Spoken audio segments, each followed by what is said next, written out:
Paz de Cristo, amados hermanos, me llena de gozo el poderme dirigir a ustedes en esta mañana de domingo 31 de mayo para compartir la introducción al tema que se estará compartiendo en todos los altares familiares de nuestra iglesia este precioso día que el Señor nos da para alabar y glorificar su nombre. Y el tema, hermanos, es muy hermoso. El tema de esta mañana a reflexionar nos habla es la identidad y la oración. Nuestra oración es que Dios fortalezca a cada una de las familias para que podamos identificarnos como hijos de Dios, que podamos tener esos rasgos que nos identifiquen como cristianos, como hijos de Dios, como familias sacerdotales. Y qué importante es tener esa identidad como pueblo, como familia. Buscaba la definición de identidad y dice que, bueno, está determinada por un conjunto de rasgos característicos que la diferencian a otras. Es la circunstancia de ser una persona o cosa en concreto y no otra, determinada por un conjunto de rasgos o características que lo diferencian de otra. Y ese es el pueblo de Dios. El Señor nos ha llamado a ser sal de la tierra, a ser luz del mundo, a hacer la diferencia en este tiempo, pero no debemos de perder la identidad, y es de lo que vamos a reflexionar en esta hermosa mañana, en la introducción al tema. La base bíblica la encontramos en Primera de Pedro, capítulo 2, verso 9. Dice de la siguiente manera: mas vosotros sois linaje escogido, real sacerdocio, nación santa, pueblo adquirido por Dios, para que anunciéis las virtudes de aquel que os llamó de las tinieblas a su luz admirable. ¿Quiénes somos nosotros, hermanos? ¿Cuál es nuestra identidad? La palabra lo dice claramente: sois linaje escogido, mas vosotros sois linaje escogido, real sacerdocio, nación santa, pueblo adquirido por Dios, con un propósito, para que anunciéis las virtudes de aquel que os llamó de las tinieblas a su luz admirable. En la época del Antiguo Testamento, la gente se acercaba a Dios mediante un sacerdote que actuaba de intermediario entre Dios y el pecado. Pero con la victoria de Cristo Jesús en la cruz del Calvario, eso cambia definitivamente, y ahora podemos ir directamente a la presencia de Dios, podemos dirigirnos a Dios directamente, sin temor, como lo dice su palabra en Hebreos 4:16. Dice: acerquémonos pues confiadamente al trono de la gracia para alcanzar misericordia y hallar gracia para el oportuno socorro. Podemos dirigirnos nosotros directamente hacia Dios.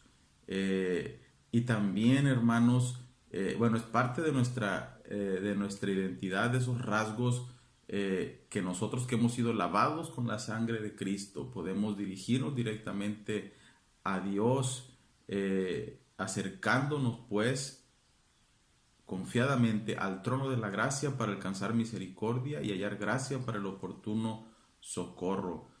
Son esas bendiciones que Dios nos da, pero también nos responsabiliza de llevar a otros a su presencia, de conducir a otros a Jesús. Segunda de Corintios, capítulo 5, verso 18 al 21, nos dice: y todo esto proviene de Dios, quien nos reconcilió consigo mismo por Cristo y nos dio del ministerio de la reconciliación, que Dios estaba en Cristo reconciliando consigo al mundo, no tomándoles en cuenta a los hombres sus pecados, y nos encargó a nosotros la palabra de la reconciliación.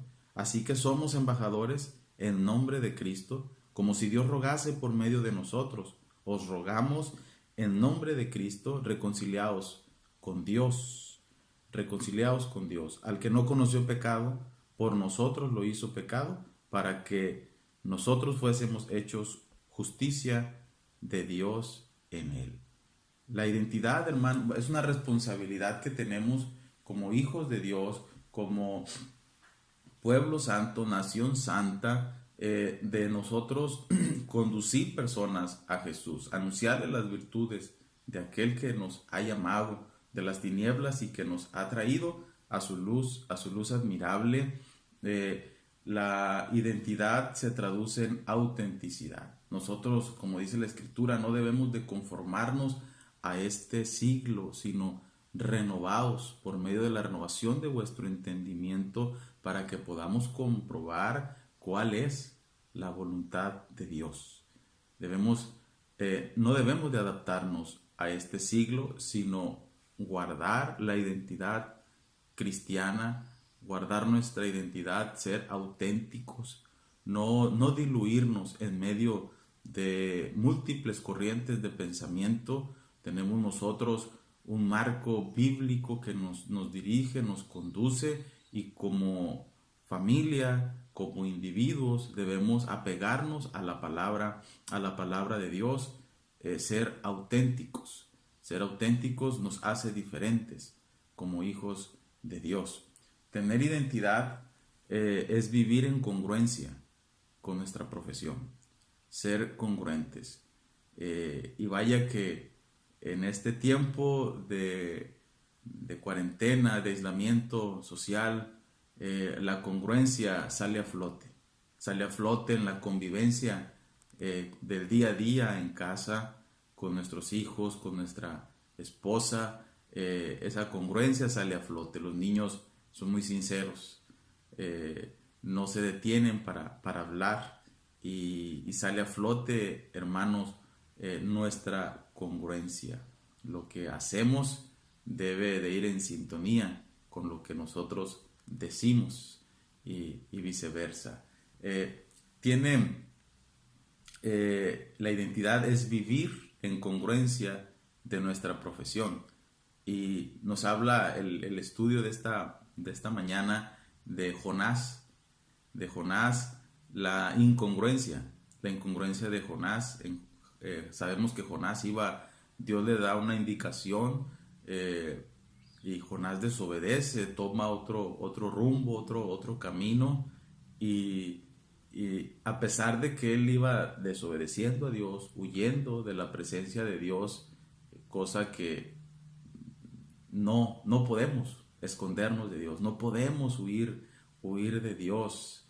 La importancia que entendamos esto y aprendamos a someternos a Dios, porque Dios es bueno, y si Dios nos dice que vayamos a la derecha, es porque ahí está la bendición, hacia donde Dios nos indica. Dios le da la indicación a Jonás, él desobedece, toma otro rumbo, iba huyendo de Dios, y en esta incongruencia, llega una tempestad. Él dormía, llega una tempestad, y comienzan la tripulación a clamar a sus dioses.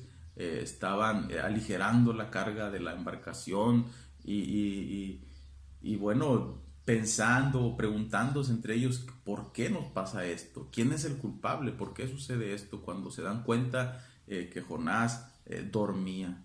Jonás estaba dormido, descansando, y el barco a punto de hundirse, y lo despiertan para que clamara a su Dios también, Jonás, y le preguntan quién era, de dónde venía. Y en el capítulo 1 del libro de Jonás, capítulo 1, verso 9, dice: y él le respondió: soy hebreo, y temo a Jehová, Dios de los cielos, que hizo el mar y la tierra. Temo a Jehová, dice, y estaba escapando, estaba huyendo. Un hombre temeroso. El principio de la sabiduría es el temor a Dios. Ese es el principio de la sabiduría, el temor a Dios. Y Jonás iba haciendo su propia voluntad. Pero aún así, hermanos, la palabra de Dios, que es viva y eficaz, a estos marineros les dice, ellos estaban clamando a sus dioses, para que los libraran. Pero con estas palabras que les da Jonás, y él le respondió: soy hebreo y temo a Jehová, Dios de los cielos, que hizo el mar y la tierra, el Dios de todas las cosas.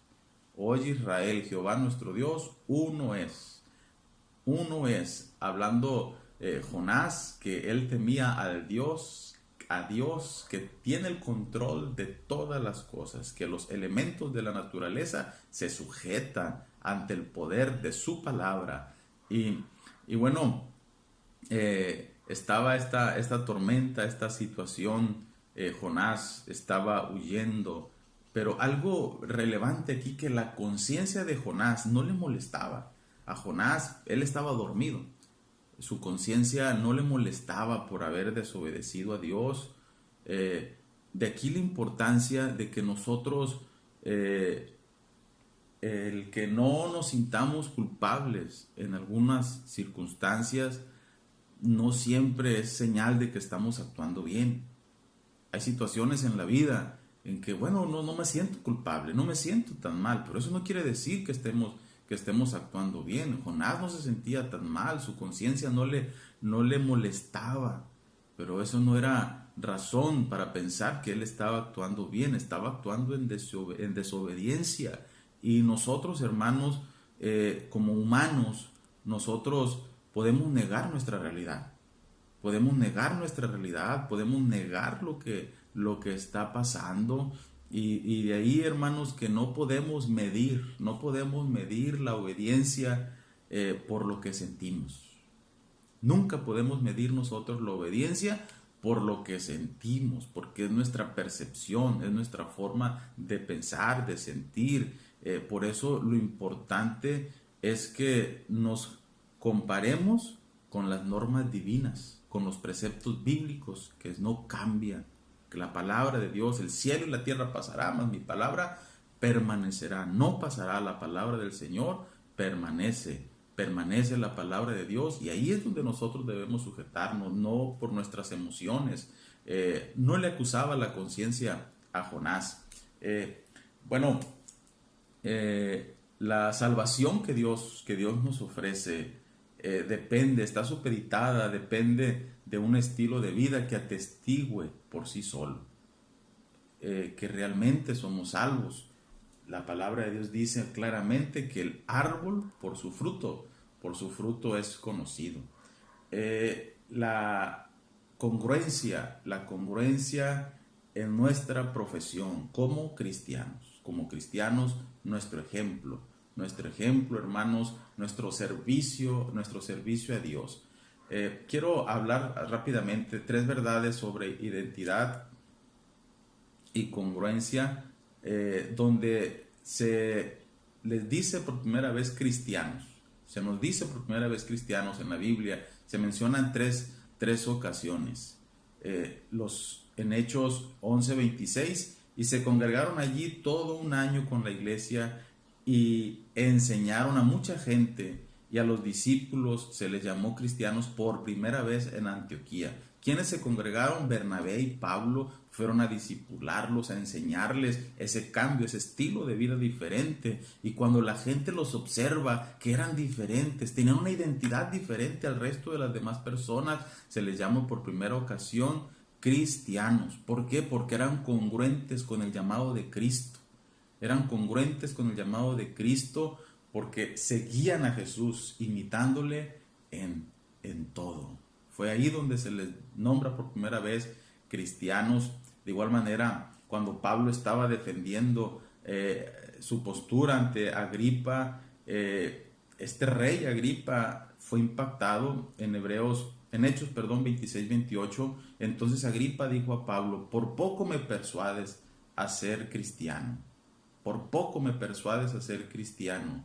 Bueno, fue movido e impactado por la ejemplar forma de proceder de Pablo.